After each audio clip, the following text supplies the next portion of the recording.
today.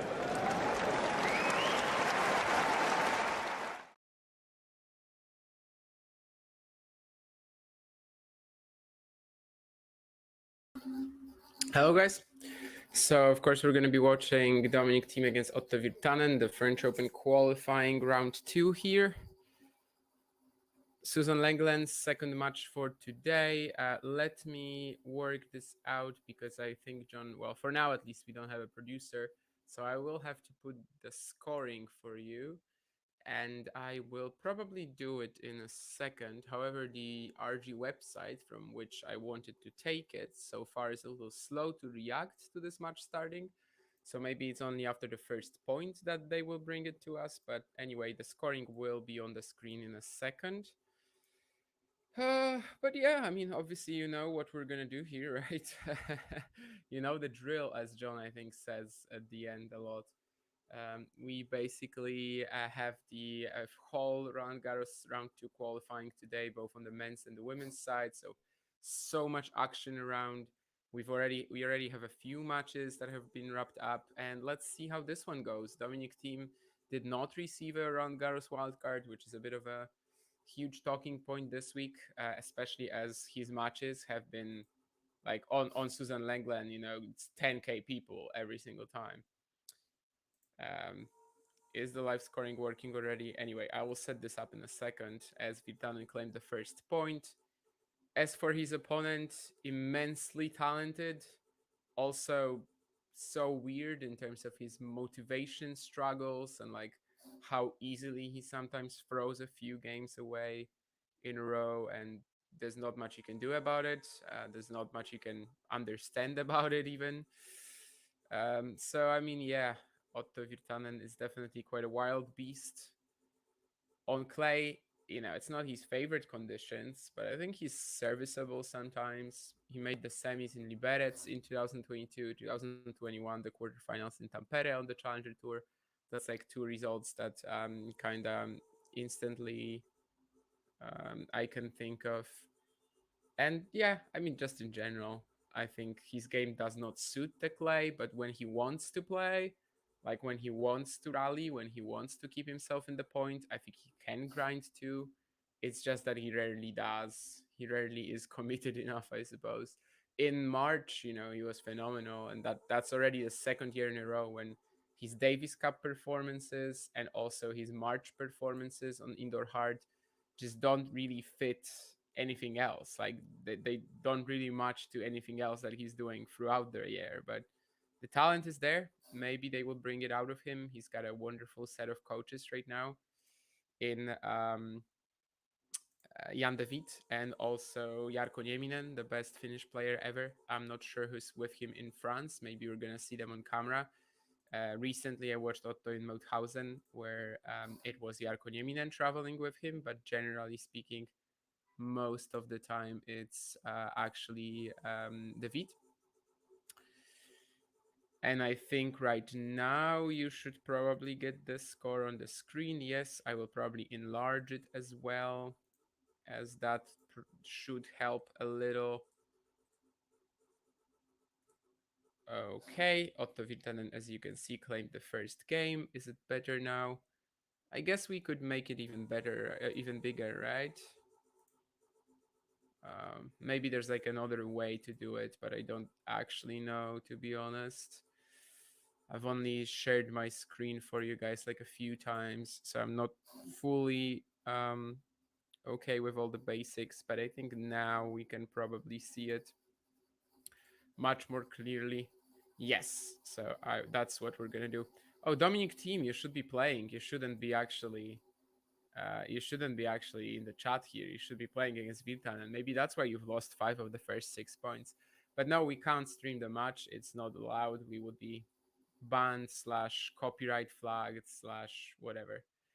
That's a double fault from Thiem to go love 30 down. It's definitely an interesting one for me as well in terms of how Domi will approach this, because we know that he's been like kind of sometimes understandably struggling to comprehend that he doesn't have his game from the past, that he doesn't have his forehand of the past, especially.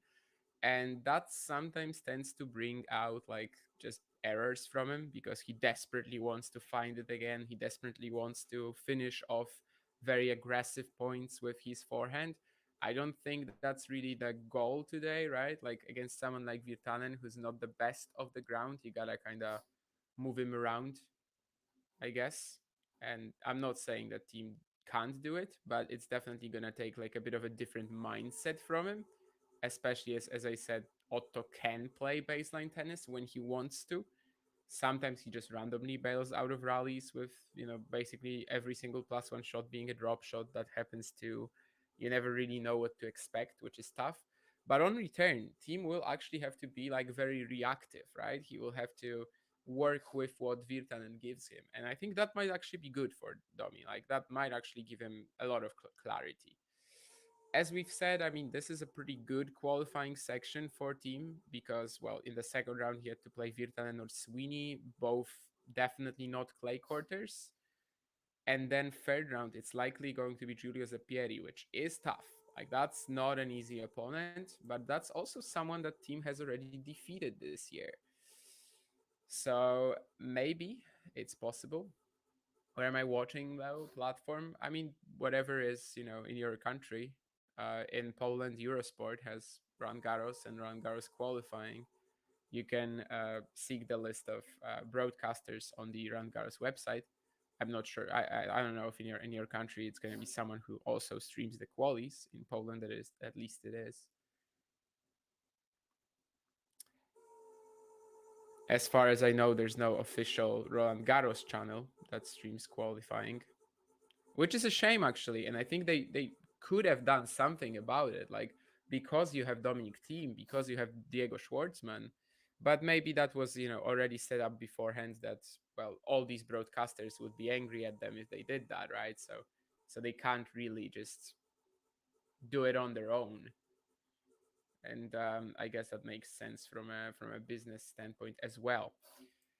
On the changeover, I'll probably talk about some of the other matches happening. There's definitely a few stories there, Medjedovic, Krajinovic especially.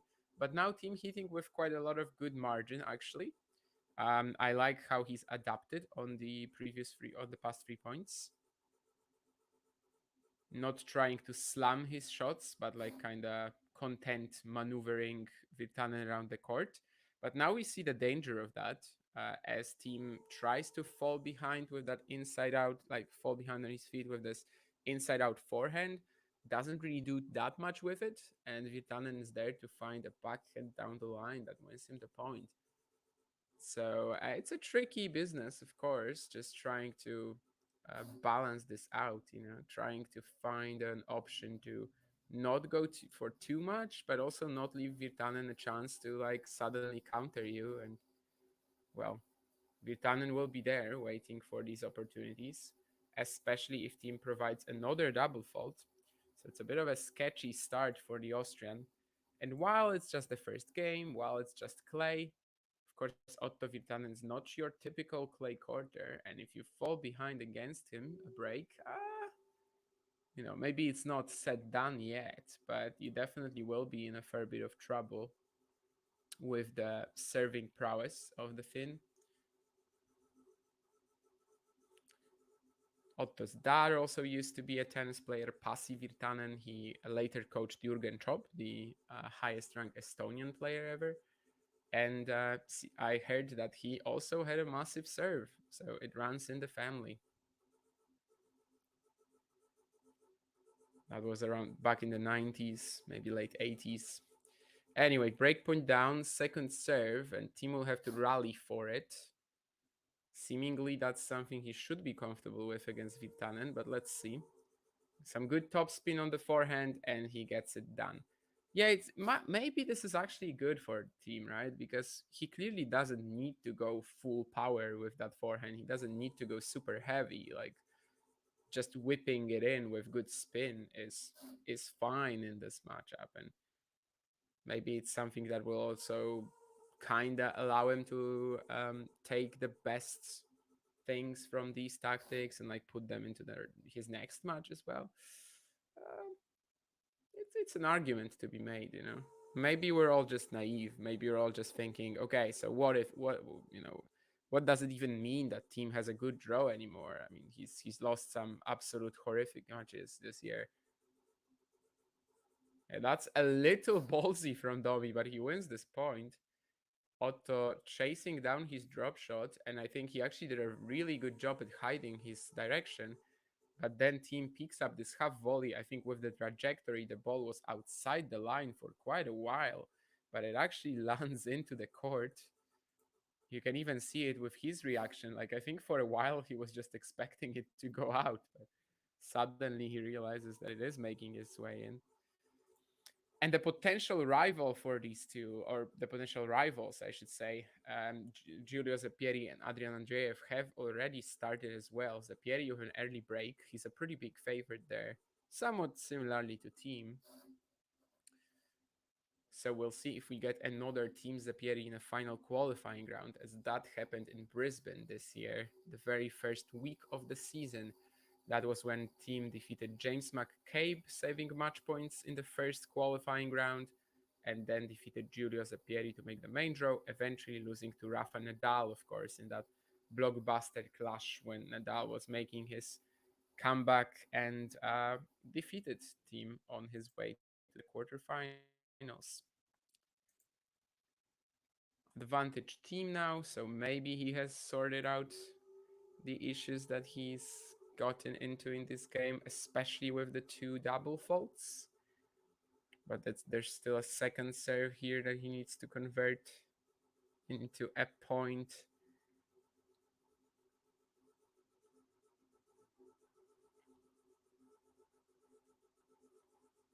Again, not doing enough on the inside in forehand, and Virtanen is there with the counter. Yeah, it's as I said a couple of points ago, it's not gonna be that easy to find the right balance here, but maybe he will. His all-round skill set is probably still, on a sharper level than Virtanen's. Then again, of course, as we know with Otto, it all really can depend on that motivation and how much he gives into every point, and whether he doesn't just start playing what I like to call baseball tennis, where he just tries to end every single point right away and ends up throwing everything out. But well, it's going to be another breakpoint for Virtanen, actually. Somewhat unexpectedly, we're back in this situation. There's a short block return from Otto, and Dominic runs towards it, but the forehand is short. I mean, it's played of a ball that was short enough to make him uncomfortable. We've got another break point. I think this time he got the first serve in, but it was like a bit of a kicker. Not enough to win the point yet. And Virtanen goes for a massive forehand down the line. He really should get this point, and he does. Great combination. Forehand down the line and then the inside in finish. Wasn't that easy either. So it's an early break for Otto Virtanen, who has started the match very well and so far playing it, absolute maximum in terms of his dedication and focus. The matches from Virtanen that we've been, even this year, that we've seen, they were some of the wildest runs that we've had. But maybe today is going to be different. Maybe today he just brings out a different level of focus because he's playing Thiem. Like, that's also a possibility, right? We've seen that before, that like players get to show up on the big stage against a huge name, and then they just fire up. I think Thiem has been on the receiving end of this quite a while, like quite a lot. Like, maybe not this year, because this year when he lost to Neumeier or Michalski, like, that was more like he was just so awful in these matches that I don't think they really needed to step up that much. But especially when he was coming back in 2022, I think there was a huge streak there when like every single Thiem opponent was playing the best match of the season for a while. And yeah, I mean, it makes sense on a psychological level. If I was playing Dominic Thiem, I'd probably also get some additional motivation. I totally get that. A match that's actually finishing right now, or well, it might be finishing, and it's very interesting, is the winner of the watch along that we did on Monday. So Hamad Medjedovic, who beat Luka Pui back then, he has already saved 4 set points today against Filip Krajinovic, one in the first set, three in the second. And well, he might still, oh, sorry, four in the second, and he might still clean up the match in two sets. So, I mean, that will be a pretty shaky win, but he is 4-2 up in the second set tiebreak right now. Krajinovic had many chances, but just wasn't able to convert. But let's see what Virtanen does here first. 30-all, 2 games to love. There was a double fault as well from him, so kind of just like Thiem in the previous game, he might put himself in a bit of trouble with that particular.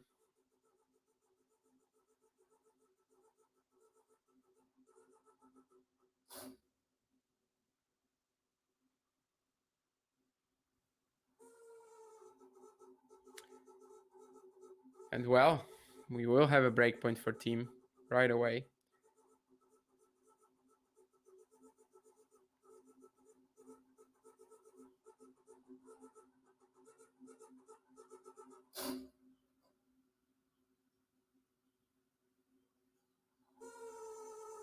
But the massive serve of Virtanen will save him that. I think we sometimes get speed shown on these Roland Garros streams. So basically, hopefully we will get it a few times, and I'm sure we will on the Virtanen serve, because that will be bringing up some ridiculous numbers. Ooh, but he dumps that +1 backhand into the net, so there's one more opportunity for Thiem. It's definitely not easy playing Virtanen, someone who just doesn't give you any rhythm whatsoever. Sometimes plays 30 shots and sometimes just hits a drop shot on every single +1 shot. And yeah, the serve, obviously, you kind of have to be careful about your chances. But well, Virtanen feeds some more errors to Thiem, and that block return from Domi was good enough to get him that. I mean, for the most part, it's still Virtanen's fault, but well, that's what you gotta do, right? I mean, put balls into the court and hope that you're gonna extract the errors.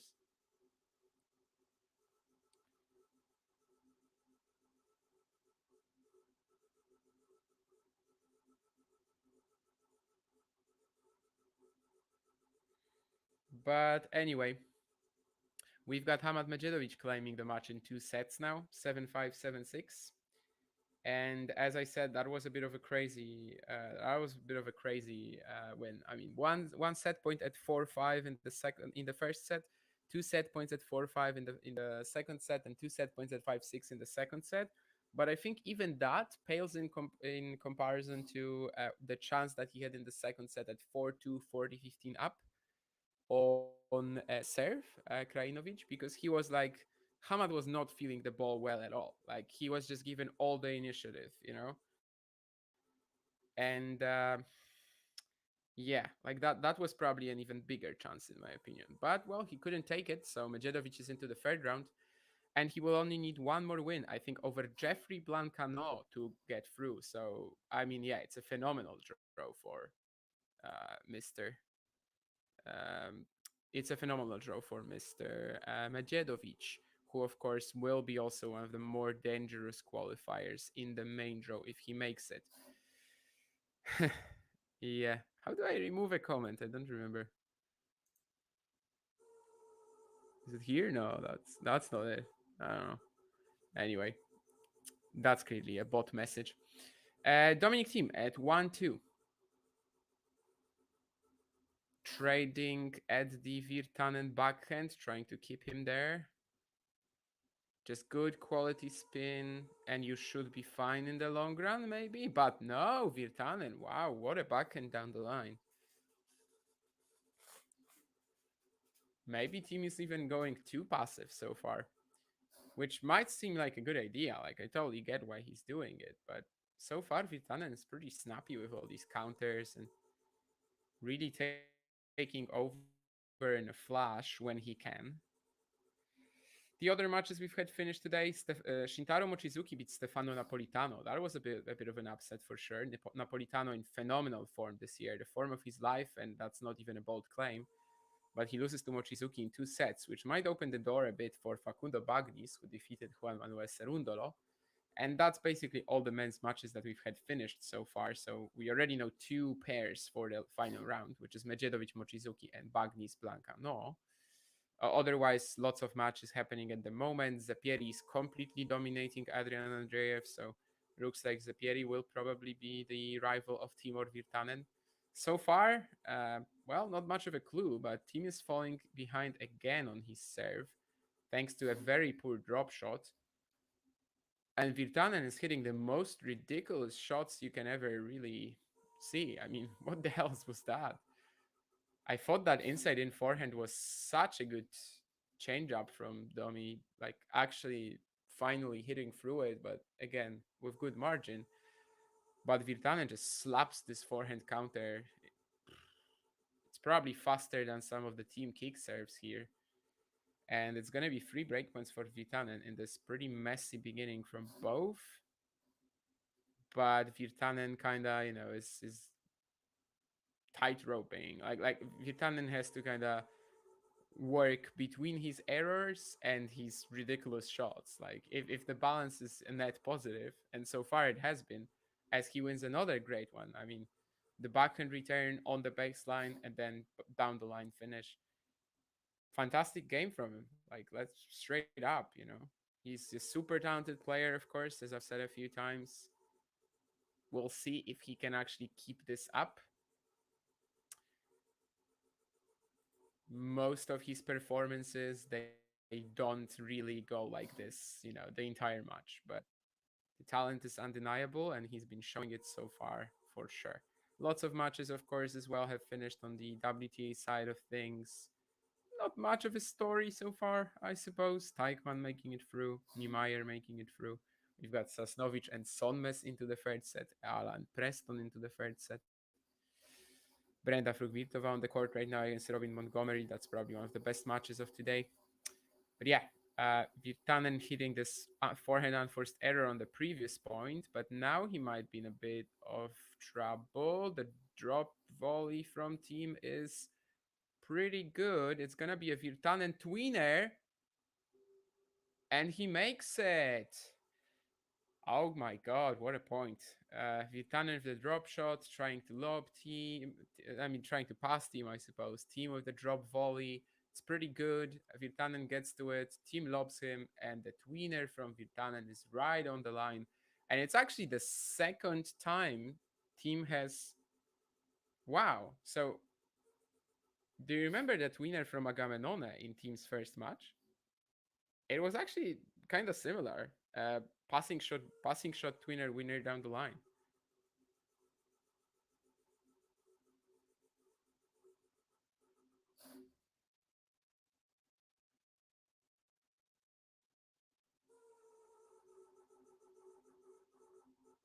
So everyone is hitting tweener passes past Dominic Thiem this week. That's what it seems. I mean, fine, sure.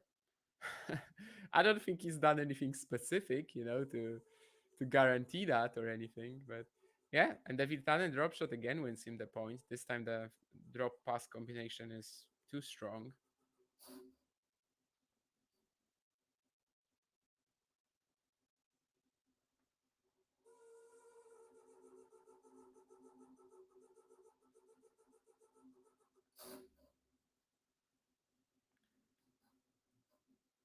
Virtanen, even after like 2 points later, he's laughing about that to his box.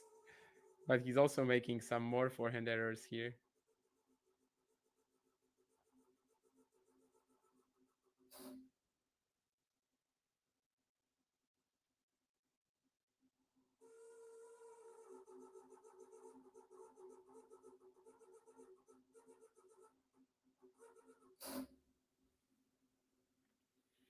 But yeah, that's probably gonna be somewhere on your timelines, that tweener from Virtanen.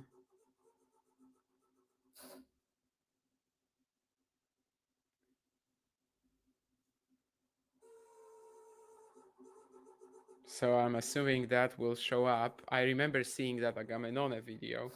I'm not gonna clip it or post it because, well, the French Open will ban me. I actually have one copyright strike in my Twitter history, and it is from the French Open, so I have to be extra cautious. Hi, Peter. I saw you were saying something on the chat, but I didn't get to it yet. I thought it was about this, though.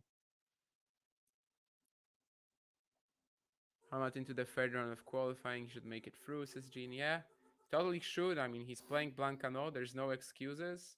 But today was pretty tough. Like today was actually a pretty poor Medjedovic performance, I would say. So that's fine. Hmm. Seconds behind my coverage. So that's not bad. That's not bad. Seconds behind is not horrible. But yeah, here we have some replays, of course, of that winner. Cannot cannot complain about that. Obviously, that's a shot that you're gonna have to keep showing.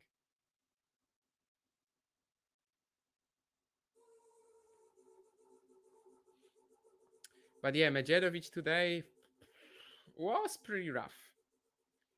But I think against Blancano, he's probably gonna be okay anyway. Like I think he's just gonna defeat him pretty handily in the third round. Just wasn't timing the ball, just wasn't feeling the ball that well today, but that's okay. It's most important to make it into the main draw, right? And also, we've got another great match going on right now. I mean, I haven't watched Ginard Harris. Maybe that's also good. But Vacheron and Kouakou, which I currently have on my second screen, is just ridiculous. It's another one of these Vacheron classics, like the opening round against the Brew. Uh, the French crowd, not as amazing, maybe this time, but still adds to the atmosphere. And the guys are just hitting ridiculous shots under pressure. Vacheron is like trying to find another comeback, or actually not a comeback, I guess, in the first match against the Brew, but another gutsy win. And he's definitely been one of the stars of the qualifying so far, just delivering the best matches. Dominic Thiem, though, after that previous game when Virtanen was just blasting shots and everything was on his own terms, and other than that tweener, of course, and at that point, Thiem looks kind of lost.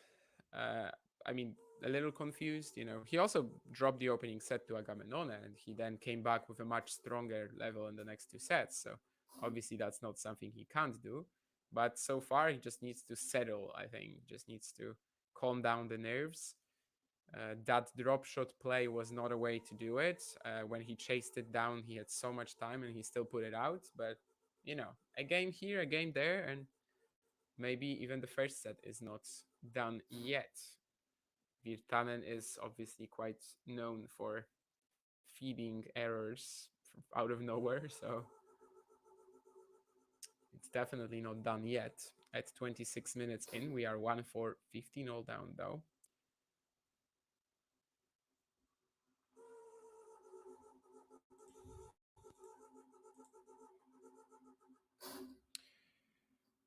Thoughts on Billy Harris? I mean, he's a solid player for sure. I mean, the development that he's had in his career is pretty ridiculous. For years, he was basically like what? An ITF specialist. He wasn't even winning them to like really. But then around 2021, 2022, he starts like grinding down all these ITFs in Antalya, right? And suddenly has that amazing patch as well from October, maybe around October last year. I think he definitely has some decent game, very big physically, and the frame, the serve, the power on the ground strokes is fine. He's just kind of crude, maybe like kind of basic in that too. But I mean, yeah, he has pretty strong level. If he made it to a Grand Slam main draw here, wouldn't be the most ridiculous thing in the world. I do think that Guinard is well. I mean, by now they are at 4-5 in the third, so maybe it's kind of redundant to say that, but to me, Guinard was the favorite in that one. But yeah, I mean, I like the development of Billy Harris from kind of like a career journeyman to suddenly becoming a very potent player, and it makes sense. He does have that quality right now. I think up until last year, his career high was what 350 or something like that. Definitely was around around 300 or even lower. So he's already done tremendously well to get here, given he's like what 28 or something like that. And yeah, he would have to play Vachereau or Kouakou in the next round. So, I mean, it's not impossible. Vachereau, if he gets there, he's going to be like a bit of a zombie, I think, by now. But I don't think he would be the favorite against either player, but he definitely have a shot. Anyway, Thiem claims this game despite that inside in forehand at, what was it, 30-15, just being a little much.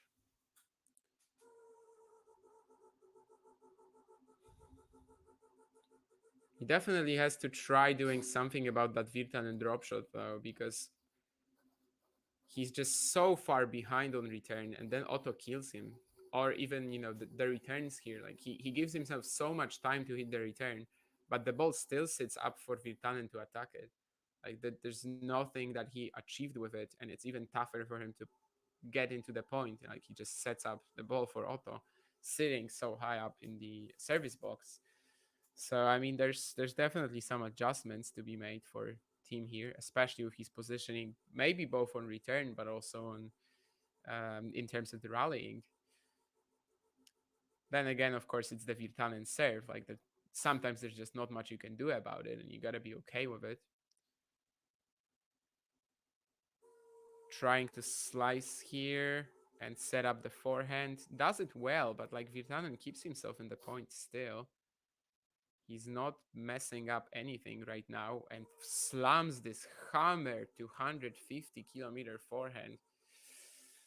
Wow. I mean, other than this one random break, like Virtanen has been pretty phenomenal so far. And by the way, Vachereau will serve for the match. So the hero of the qualifying so far, with how well he's been playing, he's still in this, and he's definitely on the front foot at the moment, trying to serve out the match. Against Gabriel De Bruyne, it took him a couple of games. It took him a couple of attempts, but maybe today will be smoother. I mean, this is just another perfect game from Virtanen, by the way. The damage that his forehand is doing right now is just ridiculous. I don't think we have the full stats for round qualifying. I think we only have winners, unforced errors, but they don't split it into forehand, ground strokes, and stuff. But I can show you how many winners he already has, and I'm pretty sure it's going to be a pretty amazing number, right? 16, yeah. 16 winners in 7 games. And yeah, that's how well he's been playing, Virtanen. I mean, sometimes there's just not much you can do when he's focused and playing like this. We'll see how long it lasts, but I don't know. He seems extra pumped for today.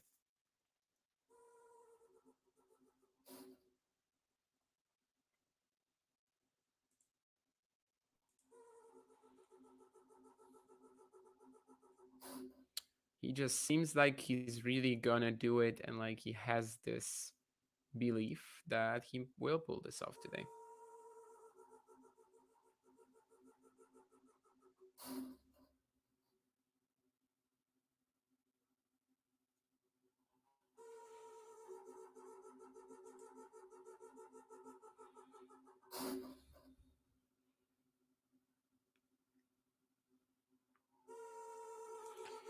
So 2-5 down. Dominic Thiem trying to serve to stay in the set.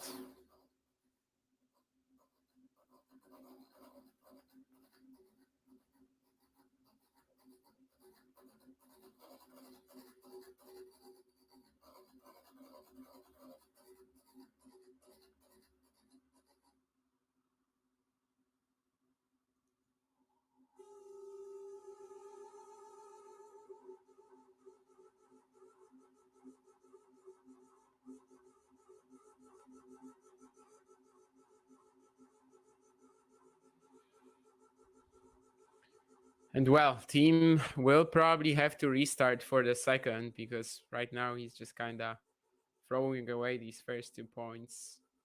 That's something he definitely cannot be doing with Virtanen today. Well, both serving and hitting like this.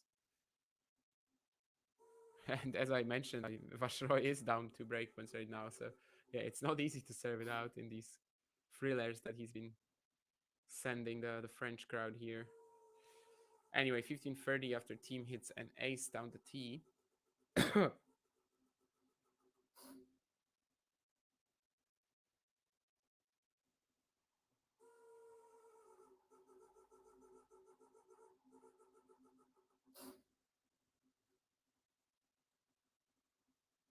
Got some nice angles as well from the Finn, and he's approaching the net and hits a ridiculous stop volley. I mean, what the hell is this set from Virtanen, really? It's not only a winner after winner, but also the consistency, the touch. I mean, sure, he's had a few random forehands into the net, but overall, like the balance is still so positive. And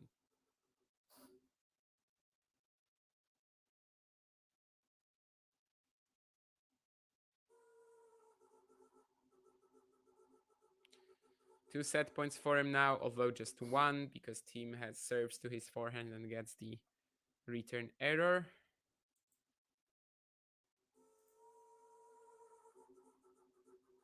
That Guinard BD Harris match might as well end in the third set tiebreak, which of course at Grand Slams is a 10 points tiebreak, which the players often forget about. But yeah, can Thiem save the second break point? Virtanen slicing to his backhand, sets up the forehand, doesn't do all that much with it. Thiem has that backhand down the line opportunity. I understand why he took it. It was the perfect moment.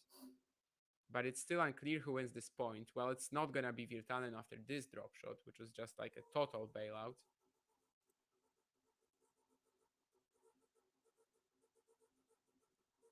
He has a drop shot ability, like definitely. He's definitely pretty good at it.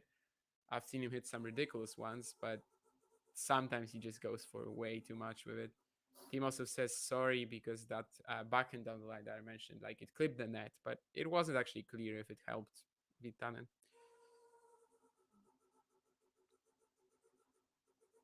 Or if it helped Team or Virtanen, basically. Yeah, that's what I was trying to say.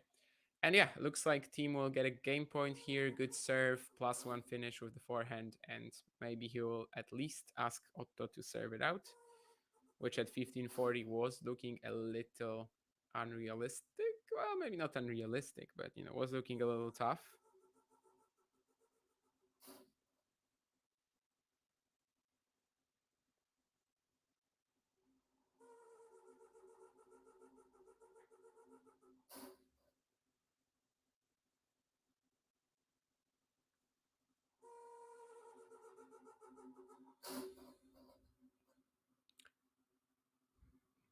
But not that game is not done yet. Virtanen getting a pretty deep return in, and then Team, I don't know, just kind of like maybe in two minds as to where to hit the forehand and maybe even how to hit it. Obviously, that's also something he's been struggling with, the confidence on that shot, the mental side of things, of the preparation, and just trusting his game again, just trusting his wrist again. Unfortunately, even on putaways like this, he's not exactly clean and he misses this one. So it's a set point for Virtanen.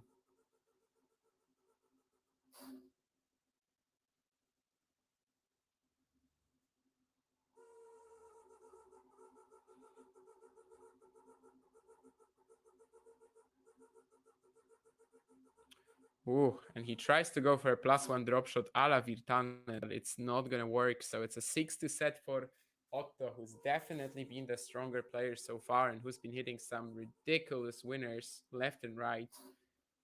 This is not going right for Thiem. Maybe he can take some solace in. Yeah, I mean, in the fact that in the first round, right, he was also down a set to Agamenone, and he was not playing well in that one. By the way, Quaco broke Fashro in the end, so maybe it will really be a carbon copy of that first round for Valentin against De Bru. I said earlier that Zepieri was dominating the match, and he was 4-love up against Andreev, but now it's 4 games all, so maybe it's actually not clear who will face Virtanen or Thiem in the next round. And BD Harris and Manuel Guinard indeed go into that final set tiebreak, which is to 10 points. Hopefully, they remember about it, unlike some other players in the past. Anyway, you haven't seen Virtanen ever. I mean, he's the Davis Cup hero of last year. He basically plays well whenever there's extra motivation for whatever reason. Like desperation does wonders to his game. Uh, at first in his career, he was like known. He, by the way, was a very good junior. At Wimbledon, he had some memorable matches. I think he won the boys doubles, then he or maybe made the final. But anyway, at first in his career, he was like kind of known for this player who only peaks in Finland because yeah, with the crowd, he was always just insane. And then he started gradually growing the game. He actually had a big breakthrough on grass in 2022 in the UK, but after that it's basically been indoors, which is definitely the perfect conditions for like his ball striking, because it's a weird set of ground strokes. Like they kind of either have they have two modes. Like it's either kind of pushy and flat, or the bombs, the 200-kilometer bombs. And it definitely works at the best indoors. Ridiculously good serve, but he's like a bit he's a mess. Like you can never really expect whether he's gonna be fully motivated, whether he's gonna be playing rallies and like willing to grind. But when he is, he's just absolutely ridiculous. Last year in March, he went on this phenomenal run, won two challenger titles, and by this March, because from that point onwards, like he was only good in Davis Cup. He literally only peaked for Davis Cup, and otherwise he was having like just like awful performances left and right. And because of that, this March there was a lot of pressure on him. So he had to defend like over 50% of his ranking. If he didn't, like if he failed at that, he would have been outside the top 300. And you know what he did? He just won two challengers again. He went 13-1 in March. Well, that's only counting the first three indoor events, but also he later played well in Miami too. And then suddenly he goes to Asia. He plays a couple of events there, and he's just again playing baseball. Like I don't know, you could probably see it for yourself, but like the matches against Nam and Hong, he just had no intention to play whatsoever. And it happens all the time with him. And I don't understand why. It seems like whenever there's extra hunger, whenever there's extra desperation, motivation, that's when he performs. Can he find it soon? I hope so, because his game is clearly like top 100 quality at its best. Maybe even higher. Maybe his ceiling is higher than Rusevori's. It's possible, but yeah, it just doesn't bring it all the time. I've seen so many matches when he's just kind of walking around the court and doesn't care. I've watched him like even 2 weeks ago live in Mauthausen on clay, and it was just a ridiculous set of matches. He was 6-2, 2-1 up with a break on Fanslow. He lost the next 4 or 5 games, just absolutely had no intention to fight. And then suddenly he wakes up, wins 5 games in a row to claim the match.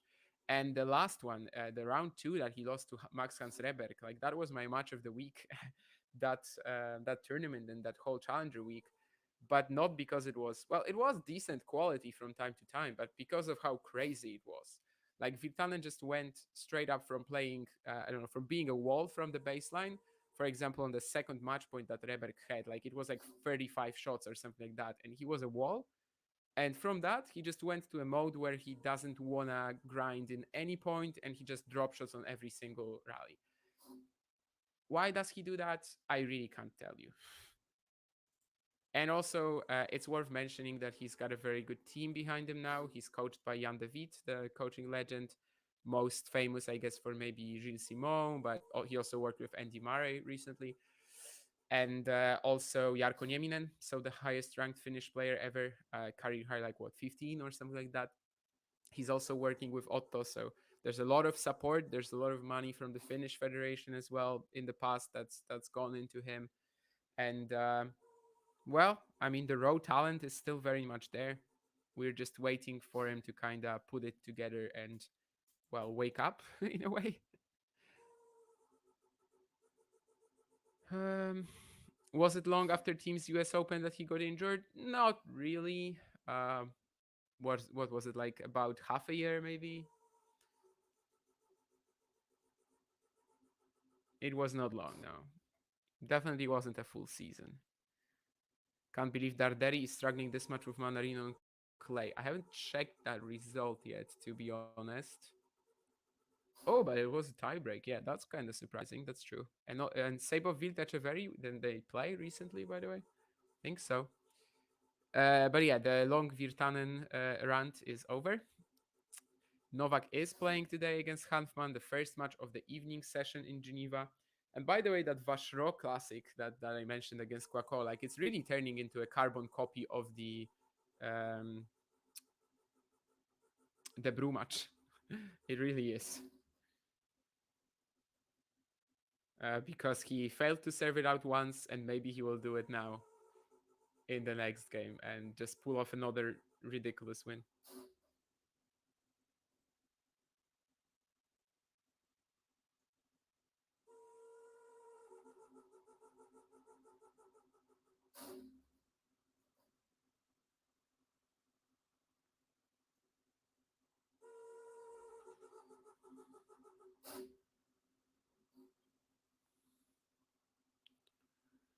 But yeah, Thiem hit one of his best forehands so far to go 30-15 up here.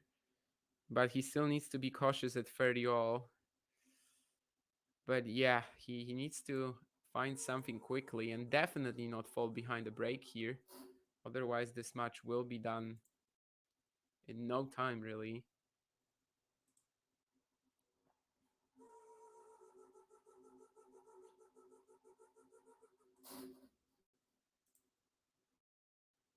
All, what does he do here? The serve is in, but he'll need to grind out this point. Well, not, because Virtanen misses the backhand down the line.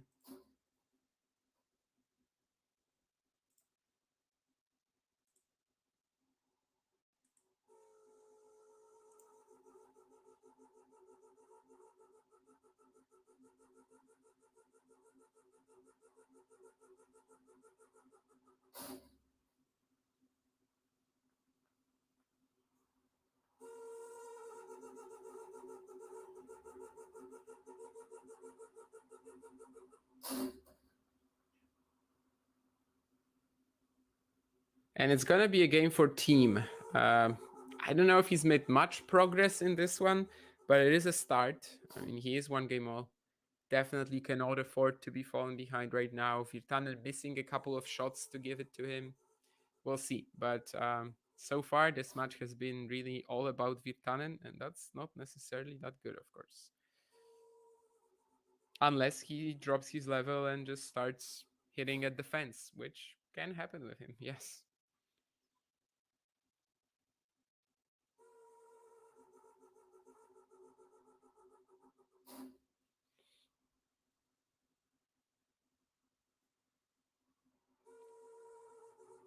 Thiem fending off some Virtanen aggression with the slice here, but I think Otto found the line on this approach, right?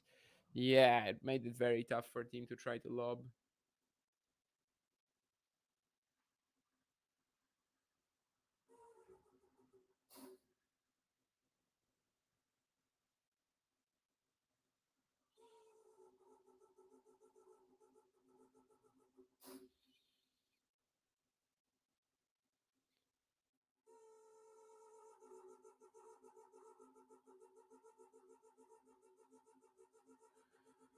First serve return points won. Thiem has only won 1 out of 4 so far, whereas Virtanen has won 57%. Which, well, it's a massive difference, of course. And well, you're not gonna expect to win many points on the on return against Virtanen against the first serve. Definitely not.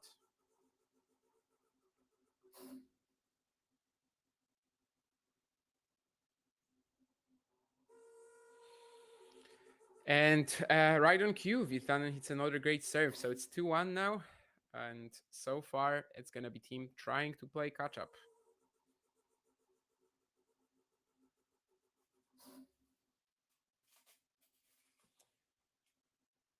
All right.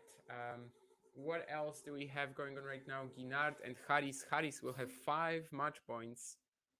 So Billy Harris might be the player challenging Valentin Vachereau in the third round. And well, Vachereau has had a couple of very tight matches far. So we'll see whether he has enough in the tank for that one. And indeed, Andreev is now 6-4 up on Zepieri. He won 6 games in a row. I wonder if the Italian is fit then. But that might mean that either Thiem or Virtanen will be facing Andreev instead of Zepieri. I mean, we'll find out soon. Maybe the Italian will get back into this. And Brenda Hruvitova down a set to Robin Montgomery. That's also a pretty interesting match there on the WTA side of things.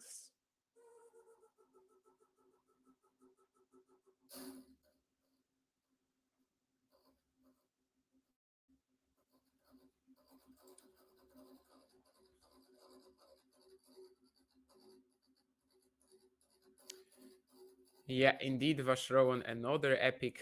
And he's been doing this all year, right? I mean, he's just so used to that winning feeling by now that he somehow gets through all these matches, and he's done it now against the Bru and Quaco. Literally the same matches, like down a set, and third set, it's ridiculous. So many incredible rallies under pressure, and then he serves it out the second time. Very inconsistent player. Yeah, that's kind of the long description. Could be placed. Could be like just put into these two words, but I think it wouldn't really give you like what sort of motivational issues also come with it, because usually when we're talking about inconsistent players, they try, like they cannot produce the same level every day, but you see the same effort from them every single time. And with Virtanen, it's not really it. Honestly, like recently I was even thinking whether he might have some sort of illness, I don't know, like some sort of autoimmune disease or something that sometimes makes him just be unable to hit a few shots in the court, like be unable to grind. I don't know. Uh, I haven't seen him talking about anything like that, but Lloyd Harris, yeah, Lloyd Harris is a set down to Mattia Bellucci. Neither of these players loves the clay courts, but one of them will be in the third round. It's a bit of a painful miss here for Thiem, that backhand line, as he had it wide open. And we are like, a few points away from Virtanen having a very convincing advantage in this match.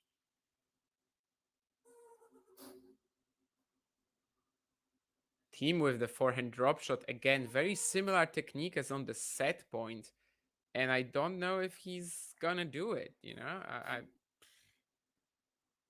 like, yeah, that's just kind of a big mess here.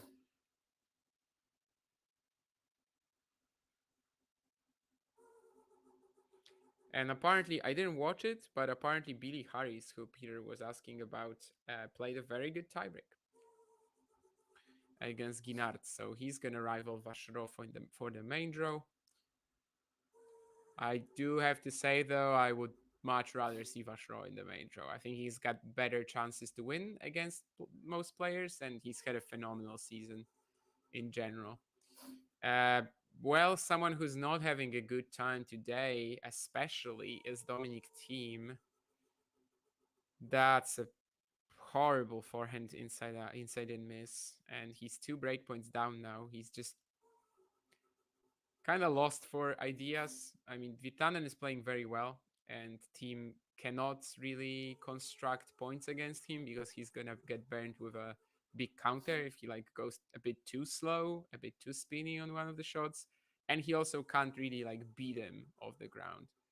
We're gonna have a mark check here. Virtanen seems to think that the team's second serve was out, and well, I guess he's right because the mark that he encircled is very far from the line. So it should be 6-2, 3-1 up for Virtanen now, as Thiem is getting kind of crushed here.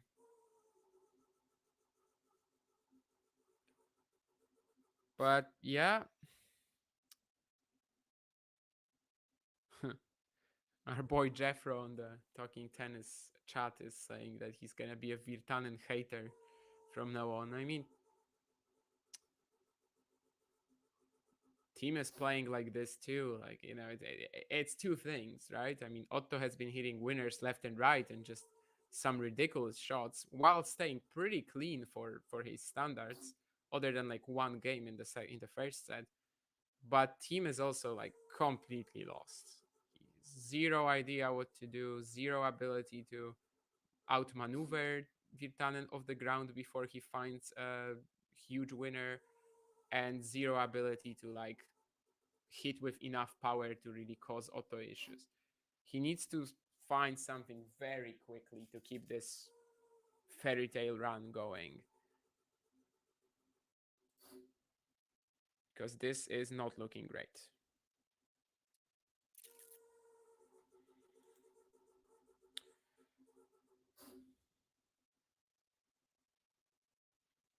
What's wrong with Thiem?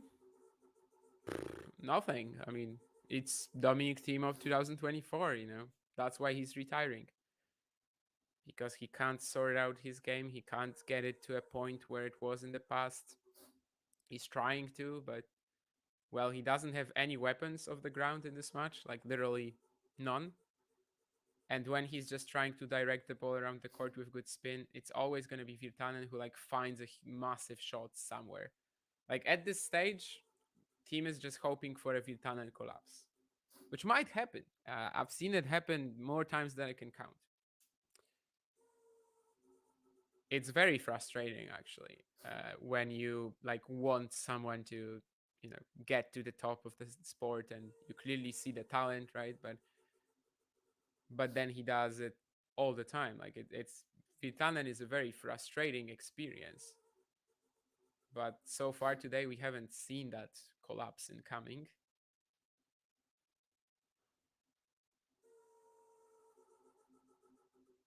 Which would be a very nice way to sort of get him into the third round, right? And get him to potentially also have a shot there. Like, I'm totally fine with Virtanen qualifying if he keeps playing like this. Like, he was also pretty clean in his first round against Dane Sweeney, but like Sweeney on clay is even an even bigger mess. So I didn't really think that was a good indicator. But today he's playing absurdly well. That's another backhand winner. But yeah, I mean, Thiem's ground game is just impotent, absolutely impotent today.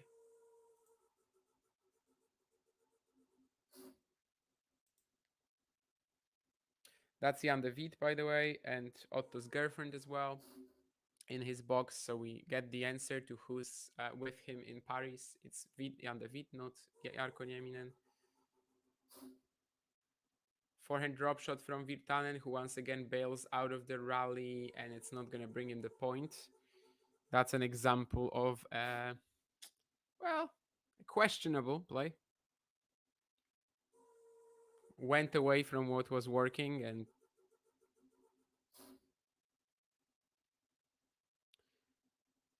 comes up with something else, but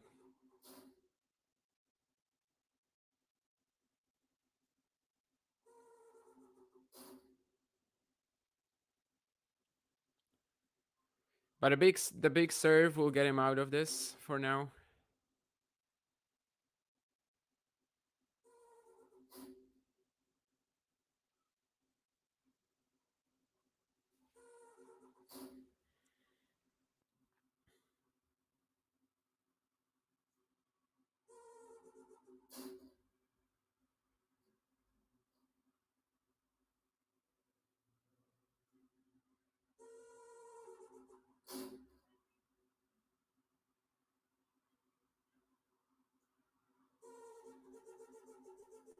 Whew.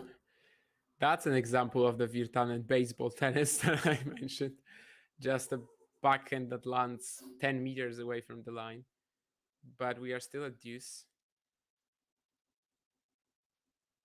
I don't think it's a big example of him dropping that focus though. I mean, it was like the 10th shot of the rally or something, but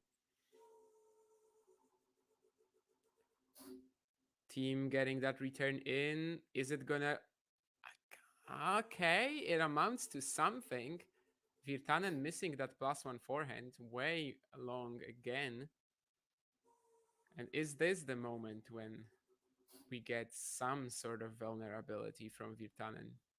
Breakpoint down. I think the rain might be coming. Of course, we are on Susan Langland, so we would be back in some time after the roof is closed. More and more umbrellas showing up in the stands. But first, let's see if Virtanen claims the game or not. He doesn't. He hits another forehand error right into the net. And this is exactly, you know, the sort of Virtanen moment that I was mentioning earlier, right? That's precisely it. My feed just went black too. I guess that's probably because of the rain. Let's see if they're actually going to be closing the roof or not, though. So far, all the other courts are playing. I don't see anything that's been interrupted. So I think it's, well, for now they're fine, probably. But yeah, Thiem just broke back. Hopefully my feed will restart up until, until the next game, because otherwise you would be in trouble. I'll show you some stats in the meantime, because why not? 5 aces for Otto. Max speed of his serve, of course. Proper speed. But that's what you expect. And the 26 winners across 13 games, which remains a pretty impressive stat for sure. 8 out of 11 at the net. I guess that's mostly what we can get out of the Roland Garros website for now, at least in the qualifying draw. 59 minutes of action. Okay, the feed is back. But is play suspended as it is raining more and more? I still don't know the answer to that question, actually. Seems like it's getting heavier. But are the players still on court? Well, until they bring out the covers, I think I'm gonna hang around. When they start closing the roof, I'm just going to put the stream on some sort of like music and, play suspended stuff. But we'll see. Where can you see this live game? I mean, on the Roland Garros website, you have the list of broadcasters in your country. It depends on that. There's no like official streaming for it. It's basically whichever broadcaster has it, wherever you're from. So far, it seems like no one has suspended play, actually, on neither court. But, well, definitely we should be back by now. I guess they're trying to work out what to do at the moment, but still no covers on the court. If they go indoors, by the way, like that's probably only better for Otto, right? Just the perfect conditions that you get indoors. I think it's likely actually better for him rather than for Thiem. So I don't think it would be a massive influence on the rest of the match.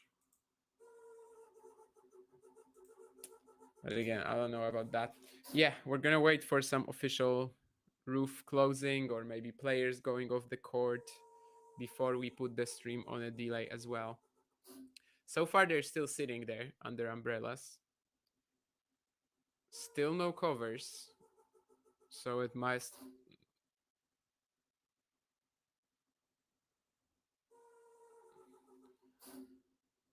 Still no covers, so it must be like a pretty brief or maybe just a pretty slim bucket of rain.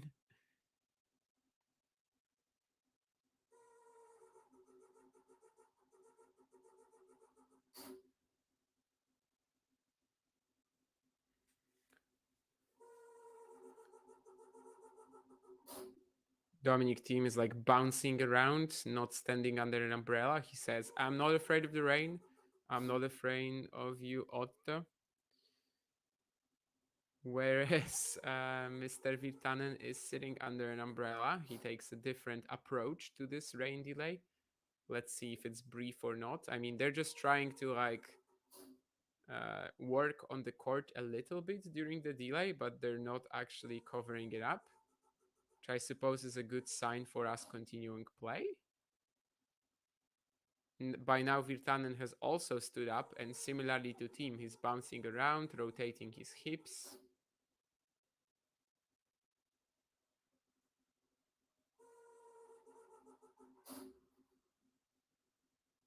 Thiem is waiting around even with his racket. He's desperate to play after that break that Virtanen kinda gave to him, let's be honest.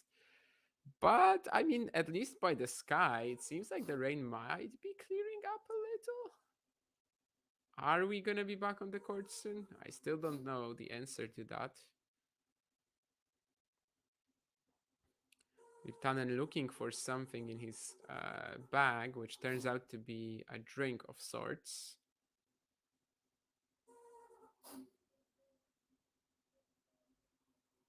He takes out his racket too. They're still working on the court a bit, but it doesn't seem like they will be making the players go off. Virtanen now waiting with his racket in hand too. So I think we might be playing in a moment. Seems like it's raining just light enough for us to continue, but well, that might change any second, of course. Now, I said that if we went indoors, that's probably good for Virtanen. But if the balls will be getting heavy, is it good for Thiem? Well, a few years ago, we would say, of course. But, like, yeah, today, with how his ground game is just so powerless so far. But definitely the sky has cleared up a little. So I guess they're just hoping to continue play without an interruption or with a short interruption.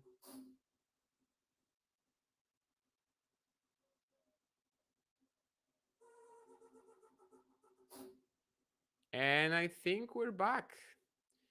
Yes, we are. Dominic Thiem serving at 2-3. No rain delay in the end. Amélie Mauresmo with a huge smile on her face. Is that because of the rain delay getting avoided? Is that because Dominic Thiem broke back? I don't know. You think Thiem will come back? I mean, he's played a horrible match. What do you want me to say? He really needs a Virtanen collapse, which happened in the previous game. But like he literally cannot beat Virtanen off the ground. His ground game is powerless. So like he needs Virtanen to collapse. That happens a lot. And the question is just impossible to answer for now. What I can answer, or at least give you like a half answer, is the question about where do you actually watch this? I mean, there's a list of broadcasters on the Roland Garros website. Whoever does it in your country, I don't know, but you can watch it there. There's no official streaming per se coming from the French Open organizers, but there's a number of broadcasters around the world who carry this, who carry Roland Garros, and a lot of them also do qualifying. Dominic Thiem 2-3 down. Drop shot down the line. Gonna be good. So 30 love. Let's see. I mean, balls getting heavier. Maybe it's actually good for Thiem. In the past, it definitely would have been, right? With the insane ball striking that he used to have, the ball bashing nature of his game in the past. Like, yeah, back then, this would have been a huge advantage to him. Right now, we'll see. Maybe it still is. Maybe it still is something that he can rely on. And of course, Virtanen did give him a bit of a helping hand, right, in that previous game.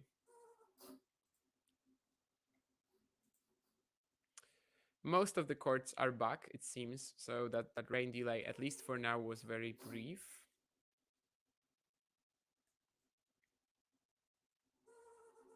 So it seems like no one will actually be stopping for that long. Oh, that smash from Thiem was pretty painful. It's actually quite similar to one that he already hit in this match previously. We of course were also able to come back without a warm up because the break was not that long. Play wasn't actually suspended even. And yeah, it seems like it's pretty sunny as well right now, so I think we should be safe for now. Well, I mean, I don't know. I don't see the sky, but like it's so much sunnier than just 5 minutes ago. So maybe it won't be even that heavy in terms of the conditions if it's so sunny and like the court will just dry out in some time. It's tough to know that without actually being there, right, and seeing the whole weather situation. That's a great point from Thiem, though.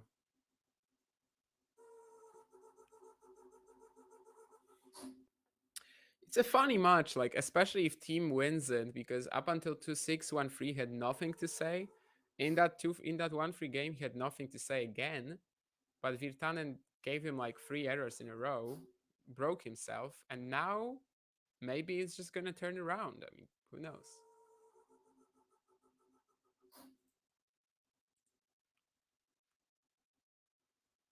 Indeed, Agent Manarino, as someone mentioned in the chat earlier, is fighting for it in Lyon, which might be a little surprising to see because, well, so far this clay season, it seemed like he doesn't even have an intention to try. But in this one against Luciano Darderi, he's down a set, but he's still on serve in the second, and it's 6-7, 3-4.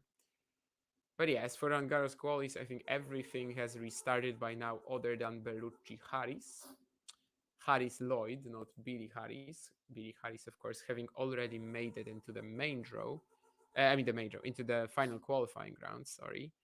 Final qualifying round at Roland Garros, by the way, is played over 2 days. So it's going to be 8 men's qualifying, 8 women's qualifying matches tomorrow, and then an additional 16 on Friday.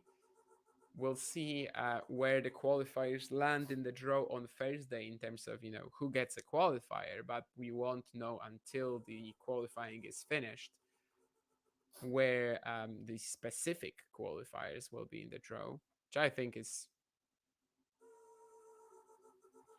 shouldn't work like this. But it's kind of the French Open, I guess. Like it's the only slam I think which does it like that. So like 2 days for round three.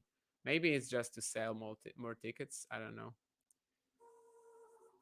Well, and after the break, the match has really turned on its head a little, but it's still on Virtanen's racket if he can keep playing like this. It's just that in this game, at least, Thiem is really forcing him to come up with something. But well, it's Otto who's ballsier here. That long forehand cross court exchange, he is the one who eventually slaps his forehand down the line for a winner. So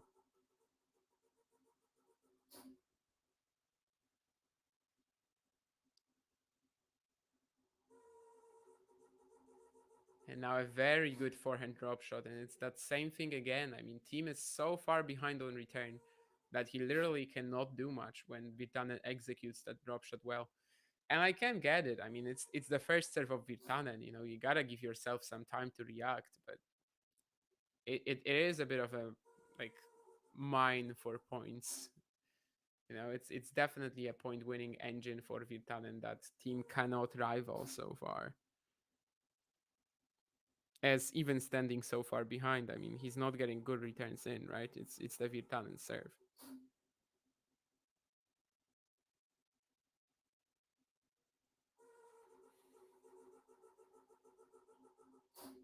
And it's gonna be 4-3 Virtanen, as after these first two pretty laborious points, the next three is just serve, serve, serve.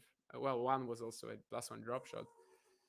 So Virtanen is back to playing better. And now, again, the pressure will be on Thiem in the next game. The pressure will be to try to keep up with him and not lose right away. Um, Qualities are more interesting than the final rounds. Of course, I agree with that. So they serve fresh bread. Yeah, probably a baguette of sorts and coffee. Virtanen is a huge server, of course. Well, I just saw Playbook retired against Echeverry, says Gene. Yeah, I just looked at that result a few minutes ago. I think they played in Rome, didn't they?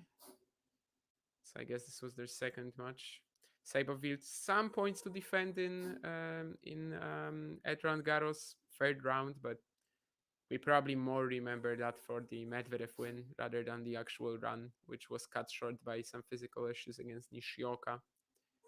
That's a Lyon, of course, that we're talking about. Oh, yeah, Bellucci and Harris are back on the court right now too. So it seems like the rain was really just only a brief thing. There's one women's match that hasn't restarted yet. Rolia Jean against Daria Semenistaya. Semenistaya, probably. I don't know, actually. I never thought of how to pronounce her name.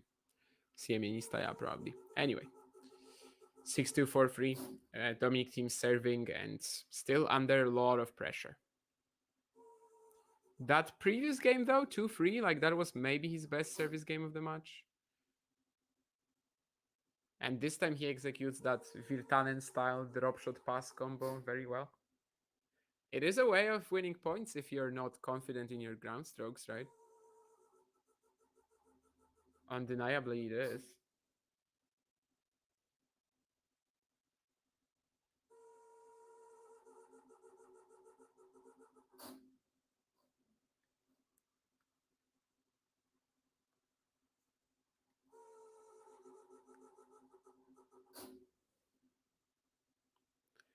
Double fault now. Yeah, I'm just thinking about like because the third round, like especially if Andreev gets there, like both Thiem and Virtanen will have a very good shot at making the main draw. I'm just thinking though, like let's imagine Dominic Thiem gets into the main event and he draws like an Andrei Rublev in the first round, someone like that. It would be a brutal match, I think. I don't know if it's actually something that I want for him. Obviously, he could also draw. I don't know. He's like one of the weakest players in the draw. One of the other qualifiers, or maybe Moreno Dalboran, Adam Walton, Adrian Manarino. So I guess it's still worth to be there. But for now, he really needs to step it up. That forehand error ain't it. And that's not to paraphrase David Law and his comments on Pedro Cachin and Rafael Nadal. Shared drama, which wasn't really a drama. What the drama was what happened after that on Twitter, rather than what happened during the match. But yeah, 30 all here. Another super important point. It just feels like since Thiem lost the first set, he's constantly playing these pressure points, right? Goes to the net, but Virtanen will pass him with the banana forehand. That's on Thiem though. Like he was fully able to get that shot. I guess he just decided it's not gonna land in, but it was a very naive claim. Similarly naive to me thinking that Dominic Thiem can qualify out of that section, maybe. But well, we'll learn a lot on the next point. As Thiem is serving at breakpoint down 3-4 in the second, and might be in a completely lost position very soon if he can't win this point. He's got Virtanen on the move. Virtanen is running like crazy. And I guess he's just missed that final shot. That would have been a crazy point. I've never seen Otto Virtanen run so much. But yeah, he gets to the last ball. And again, like on the previous shot, like Thiem lets this go. But this time he's right, thankfully. If he did this twice in a row, that would have been disaster. Forehand he needs to put away. Yeah.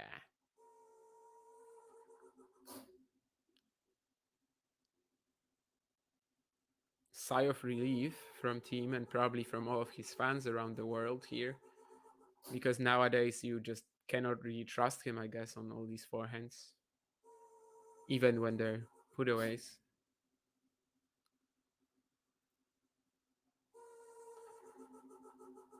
And that's a nice serve here to go 4 games all. So Dominic Thiem claims this game after saving a breakpoint, which potentially could have had Otto Virtanen serving for the match.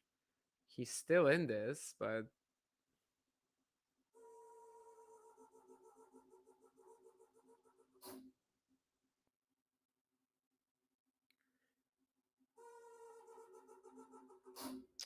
nothing is clear for the moment. Dominic Thiem still looking a little powerless of the ground, but Virtanen might just throw away a game like he's done once each, right, in both sets. We just won't know until we see it happen. And now at 4 games all, maybe Thiem can enjoy a bit of a, well,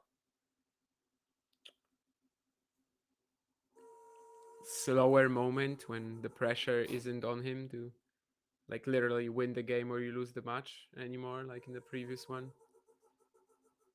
But let's see. He's defending against the Virtanen shots here, and that's actually pretty smart from Otto too. Huge forehand, and then he kind of suggests that he will be playing the forehand drop shot, actually extends it to a slice, and Thiem can't get to it. It's a really good shot.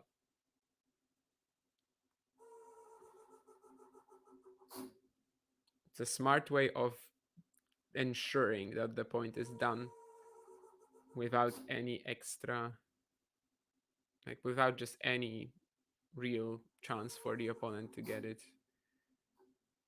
back. And it's an ace down the tee as well, 215 kilometers an hour. Followed up by a double fault.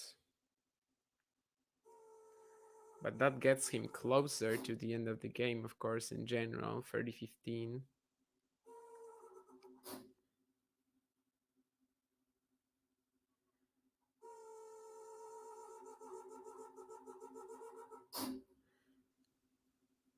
No first serve again. They're showing us the serve speed of that one, but no, actually it's a let, I guess, maybe. They're showing us the serve speed of that one, but you know, if it's a let, then it doesn't really matter. I think it's another let.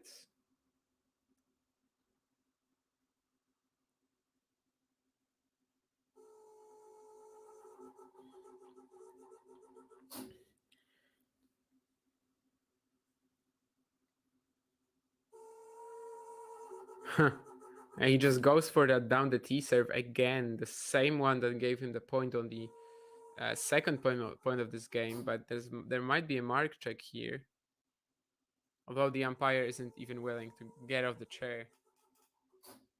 I guess she's just showing Virtanen that it's definitely out even from that perspective, and he has to agree. So second serve here at 30-15 Virtanen. This time he gets it into play. Flat forehand doing some good damage, but Thiem saves himself with the slice, and he's still in it. Just trying to find a Virtanen error, which he does. And now we're at 30 all. Gotta say, Thiem has a very good backhand slice. Like just the variety of it that he can produce. It's never really the same spin. It's never really the same ball. And it is a way of trying to keep Virtanen on the back foot for sure. If you can get it done, because sometimes Otto is just gonna find this ace here, and well, then you don't even get a chance to do it, obviously. So 40-30, Virtanen 1 point away from leading 5-4 and forcing Thiem to serve to stay in it.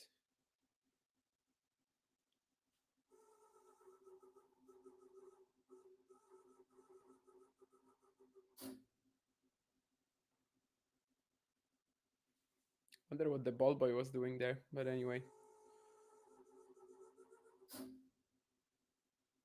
The +1 forehand, it's going to be a winner for Virtanen. Again, like in the very corner of the court, 6-2, 5-4 for the Finn.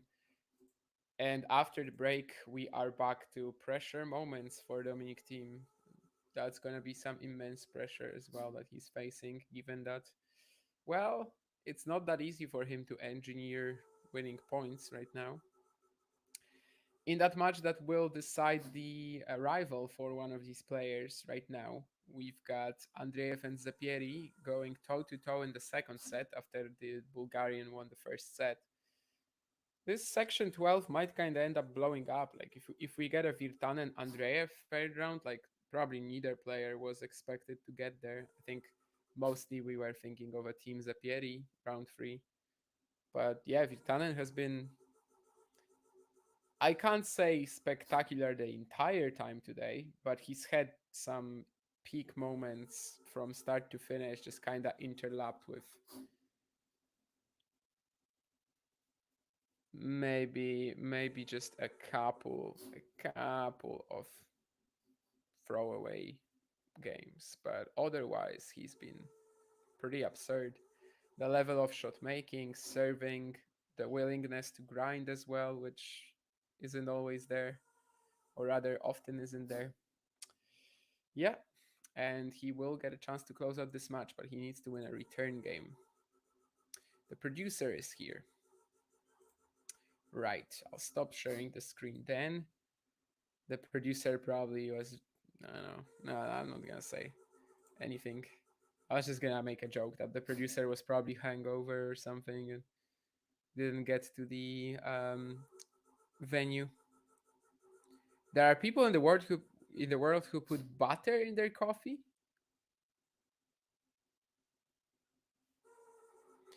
That sounds ridiculous, Ghosty. I mean, I'm not denying that it might be a possibility, like they might do that, but it's a ridiculous idea. Um, Huge cannon forehand here from Virtanen again, and he wins the first point, and well, we are now officially in very dangerous territory for the Dominic team.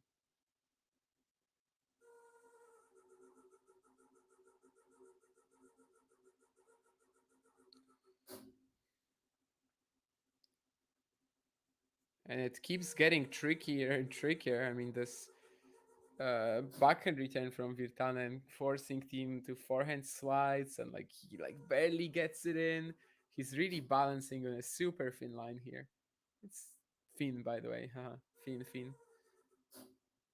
And it's entertaining. I mean, it's definitely been an entertaining affair with just how much team seems to be under pressure in like every game he plays on serve. Also, because you never know what's coming of Virtanen's racket, right? It might be a horrific error, but it might be the most ridiculous shot you've ever seen. And also, because also in terms of his tactics, you just never know. That's probably the best backhand down the line that I've seen Dominic team hit today, and he wins the point. Deserved that, I think, but still had to wrap it up with a forehand approach and then a smash. But that's probably the best backhand line he's had this match. Hasn't been a shot he's been going for all that much. Flattens it out very well. This is kind of like an inside out even technique. Uh, Reminds me of a Pavlos Tsitsipas backhand that I saw this this week. Yes, Pavlos, not Petros or Stefanos. Nicest looking one hander in the family for sure.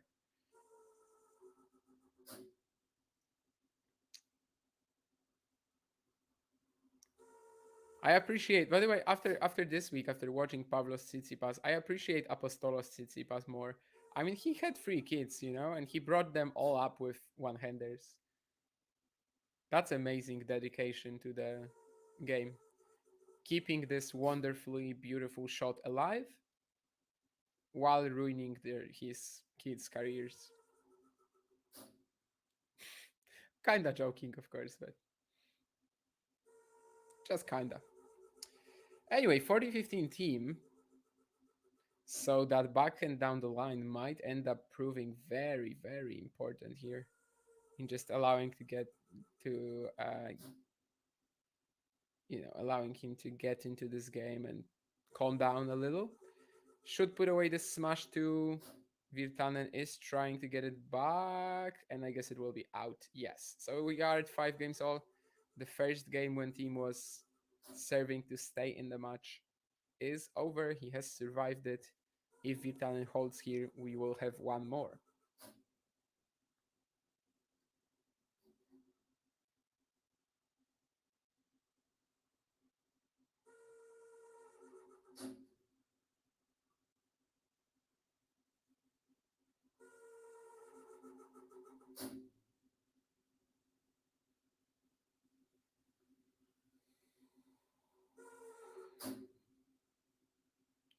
Five games all now. Let's see if Dominic team can cause any issues for Virtanen. Hitting with quite a lot of loop here, trying to throw off Virtanen's timing a bit, and he is successful finally. Had to withstand a couple of powerful shots, but in the end he manages to make it and win the first point in this game. Nice backhand down the line return. Slices the ball for Virtanen. And Otto tries to go for a backhand down the line, which he misses. Is this the moment when Thiem swoops in and, gets his opportunity to strike back?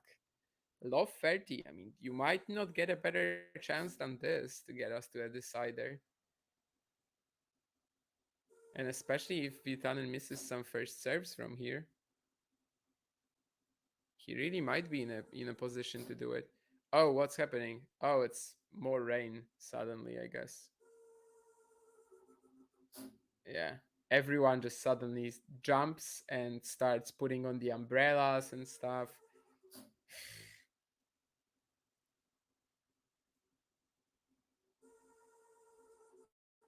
The sky is actually pretty clear, it seems, but well, it's raining.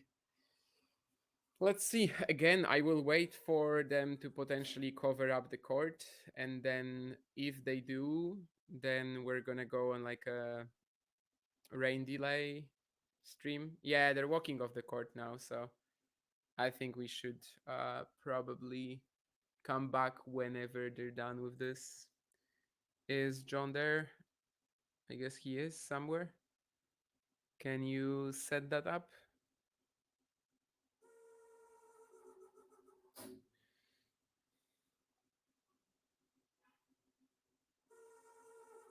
Anything else in the chat? Ah, no, he said that producer no longer producing. Okay, so I will do that myself then. Anyway, guys, we might be witnessing Team's last game. Said Jean, yes. Who you got with Bergs Delor? All Belgium battle. I mean, I can't go against Zizou. He's the better clay courter too. But they've played twice this year, and he won in Melbourne, but he then lost a thriller to Yoris in Otigny La Neve. But it was like he served for the match there, so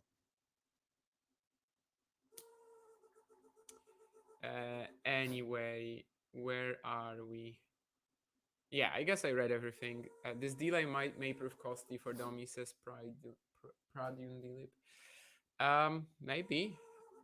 On the other hand, like you come back, you hit a couple of, well, you have to serve right away, love 30 down. It's not that obvious for Virtanen either, right? Anyway, I guess I'm gonna look for something to like give us some content on the rain delay. There was some music I remember that we used to put on. Oh yeah, here it is. I think it was this one, and then I'm going to write a banner too. Write a banner that says "Play suspended. We'll be back when they close the roof or whatever." Are they even closing the roof? I'm actually not sure. So um, I'm gonna write that banner now.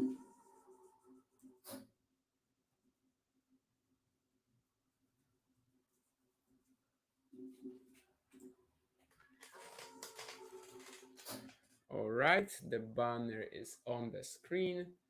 And now I'm gonna take myself off, put on the music, and I'll see you guys in some time. Um, what happened? I mean, it's raining. Um, I know Team had the rhythm on his side, but like it's still not easy to serve love 30 down. And it was still pretty important, like whether Vitan makes the first serves or not. I mean, we'll see. Maybe, yeah, maybe Virtanen comes back and just blasts first four serves and he just wins. I don't know. We'll see. Um, I think they are moving the roof indeed, so it won't be a long break. Don't worry, guys. And also, the other thing is that we because they are closing the roof, we will be back pretty soon. But also, there will be indoor conditions, right? So that's actually pretty good for Virtanen, it seems. But yeah, we'll see. Anyway, for now, I will take myself. Hopefully, we'll be back in like 30 minutes because they are closing the roof, so likely it won't be long.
Thanks for tuning into this watch along. While there's a break in play, here's a reminder to hit the like button, subscribe and click that notification bell.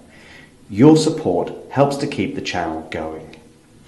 While we're here, you can now become a member to enjoy perks including badges for the live chat, but also bonus material such as interviews with top players from both ATP and WTA tours.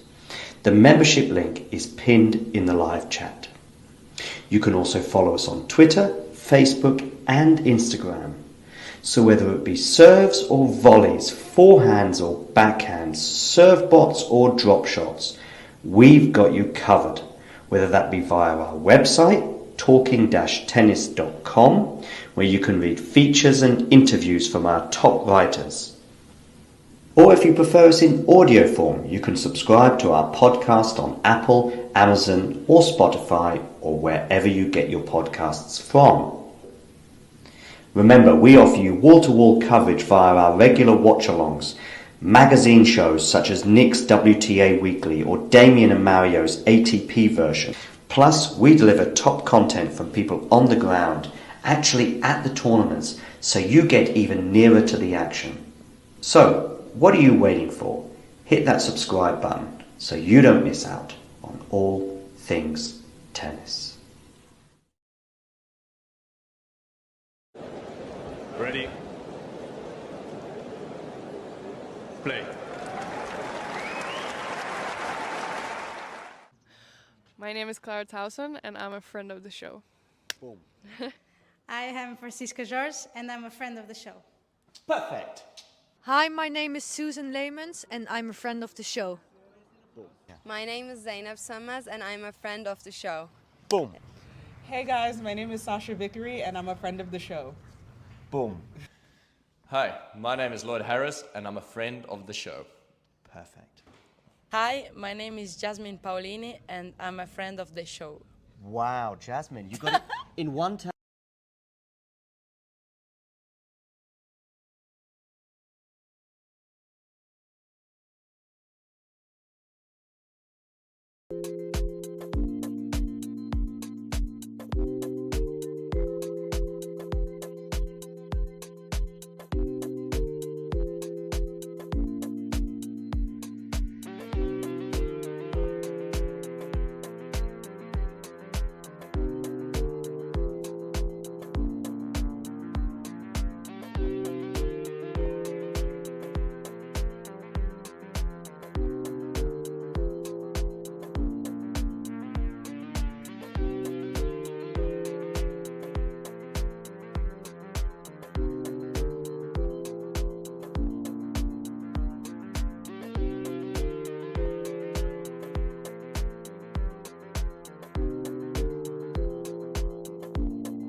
Hey guys, we are back. It took a while, honestly. That roof is a fantastic addition, of course, but it still takes a while to actually, like, get everything cleared out, and like 15 minutes to close the roof, yes, but every single thing around it also takes time. But anyway, Otto Virtanen took the first 2 points after the break. He finds this great forehand here down the line, and now also has the point set up for himself by the serve, but it's going to be a wild error from him. So it's a break point for Dominic Thiem. He lost the first 2 points after the break, but now Virtanen just feeds him that error out of nowhere. It seems like my streaming service has been a little, like, it has struggled to react well to the break, let's call it that. But I think I can get it up. Okay, actually, it's deuce now, so I suppose it was just a huge Virtanen serve. Unfortunately, I didn't get to see the point, but another unreturned serve gives him the point here. Hopefully, my usual streaming will catch up, because, well, the break has not only we weren't the only ones struggling. By the way, I don't really get that criticism with rain this year, because outside my window there's not one cloud. Like, it's very warm. I'm probably gonna go out later today just not wearing much more than I am wearing right now. So at least in my part of Europe, things are looking much better, it seems, than they are in the other ones. Okay, finally got the previous normal stream working. Anyway, Virtanen just claimed the game with more big serves. Thiem got a breakpoint from low 30, but in the end wasn't able to get much out of this.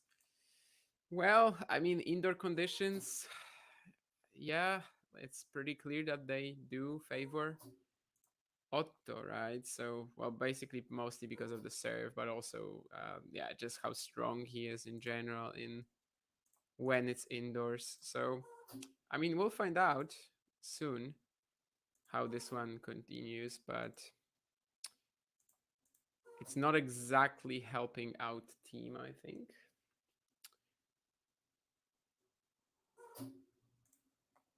But, well,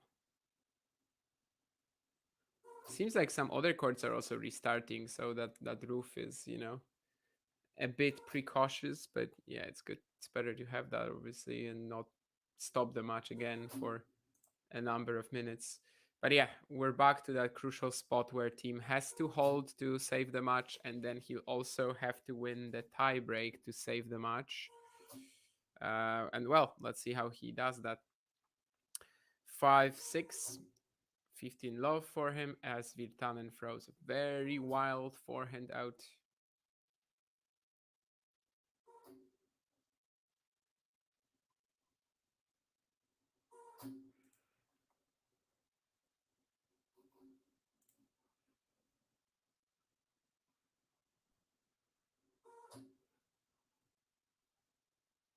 And a similarly wild forehand is now an error from Thiem. So it's just 3 points away from claiming the match for Virtanen now. Of course, when we left them, in order to have that break, right? Thiem was kind of, well, the momentum was with him. Low 30 up on the Virtanen serve. And now he kind of has to build up that advantage all over again. Plus, he'll also likely be hurt more by the Finn's serve. Well, that's a nice combination from him. Forehand down the line and caps it off with the forehand drop volley as well. Just get to the tiebreak and then we'll see, right? That's the story of this game. If he can't do that, we will be done already.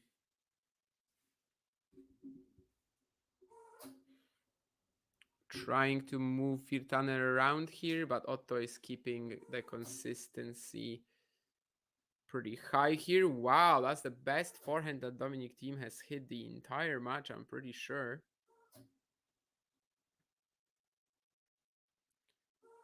forehand cross, and finally it's something on his ground strokes that like Virtanen can't get to.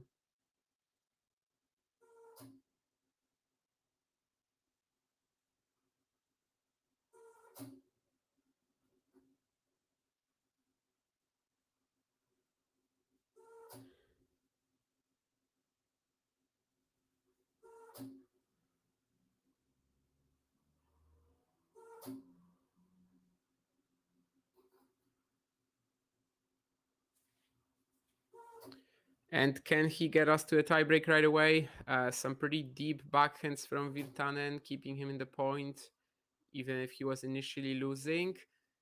Thiem going huge on the forehand again, but this time Virtanen is there with the counter.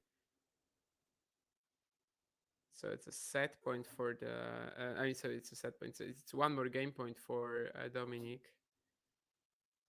On second serve return, they're winning about 50% of points. That's good for the Thiem that he was able to get to that number on Otto's serve, I think. Even if it's the second, of course, on the first, there's a pretty big difference between them. And now he's going to have to win it on that second serve. It's about a 50-50 whether he does it the entire match so far. Kicker to the Virtanen backhand, keeping him in that corner. But again, the Virtanen backhand is actually not close to like failing, you know, it's not close to just feeding Thiem some random error. And it's actually going to be Domi who misses that backhand slice.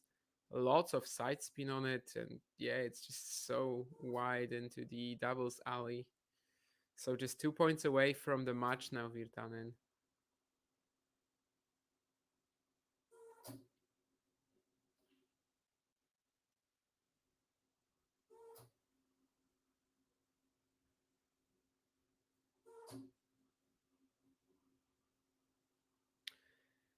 Whew. And Thiem tries to go for this wild forehand combination. Cross court and then down the line. The latter is painful to watch. So we have the first match point for Otto Virtanen, who might just claim this match, you know, 10 minutes after, well, less than 10 minutes after we're back.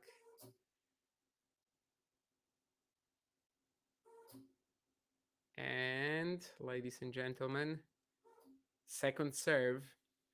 We've seen some double faults from Dominic Thiem, including to go break down, but not this time. This time he's in the point at least. And Virtanen tries to go for the inside in forehand. I appreciate the courage, but he misses it just by a tiny bit. That was another one of these examples where like Thiem is desperately trying to hit a ball off his forehand, but it doesn't do much. Like it doesn't do any damage. And Virtanen has all the time in the world to set up for his inside in into the open court. Like Thiem would never have gotten there from the backhand corner. Of course, he misses it in the end, but it's definitely a slice of, well, I don't know if luck, but there is a bit of good fortune in Thiem winning this point for him, for sure, because he was totally reliant on Virtanen here. But well, there will be another match point as Thiem misses another forehand. It's we're back to that part of the match where like any aggression on the forehand is mostly just an error. And that was the same against Agamenone, right? In the opening round, for the first set at least. So it's another match point for Virtanen. Does Thiem get the first serve this time? That's already important. He doesn't. He was trying to go for it. He was trying to find the corner down the tee. So it's another second serve on match point for Dominic.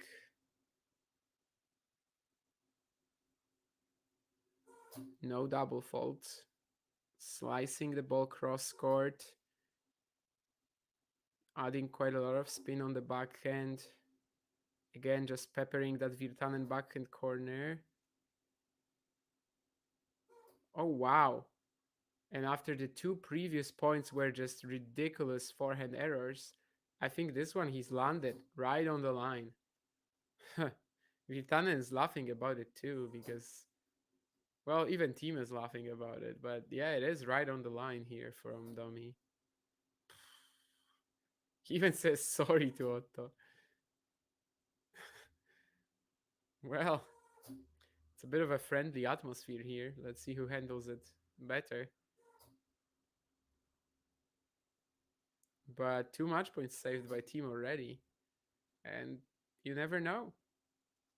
Maybe this will be the turning point, or maybe we just have a third match point that Virtanen will convert. The next point will tell us quite a lot in this regard, and it's a double fault from Thiem as the ball clips the net and falls out. So it's a third match point for Virtanen indeed. Will it be third time lucky for the Finn?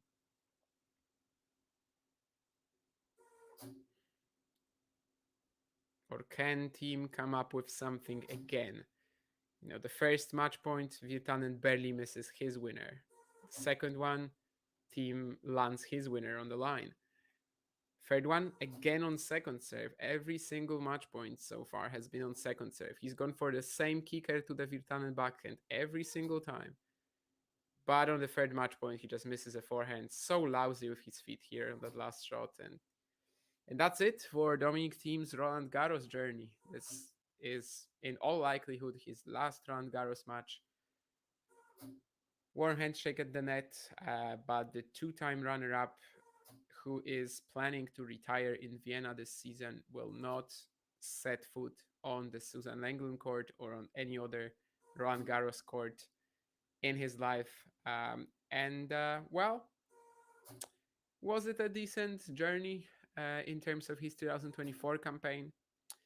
I think, he fields out the stands twice. He had some nice moments. I mean, winning a match today, the fight back in the second set. But all in all, it was still a very, very pedestrian level, I would say, for his usual standards, from the past. And well, I mean, you were right. I mean, he had a break point, right? He got to break point from low 30. So, but yeah, indoor conditions in general will favor Otto.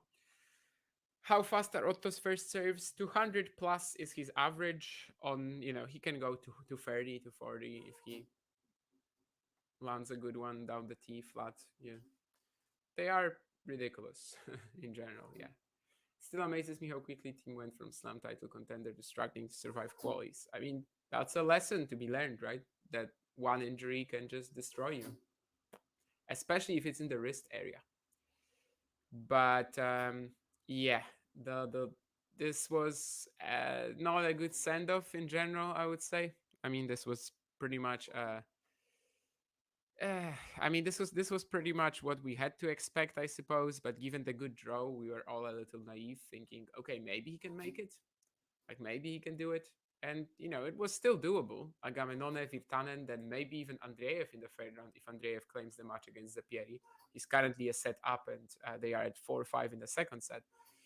So it's not like it wasn't doable. But as I said earlier, like I think Thiem playing like this, if he ran into a high seed in the main draw, he would have experienced a pretty brutal defeat. Anyway, that's it from him, and that's it from us. Otto Virtanen will indeed play Zapieri or Andreev in the third round. Yes, it's Vienna goes Thiem. Vienna is, of course, the ATP 500 at the end of the season. Home tournament, he's won it before. It's definitely the only real spot for him to retire at. The only Austrian event we have on the main tour, and it's definitely the only way to go. But yeah, second round of the qualifying, Dominic Thiem loses to Otto Virtanen. Up until 6-2, 3-1, Virtanen was kind of unplayable, but a lot of that also comes from the powerless nature of Thiem's ground game. Anytime he would try to hit through the ball more, he would just miss.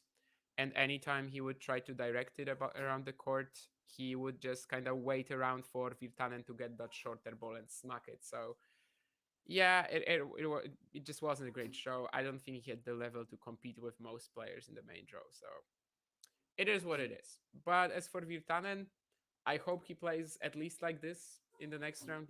I hope it's not just a flash in the pan because the talent is immense. He showed it for a set and a half today, especially if he's serving like this as well. And he's pretty much always serving like this. He can actually do damage on clay too.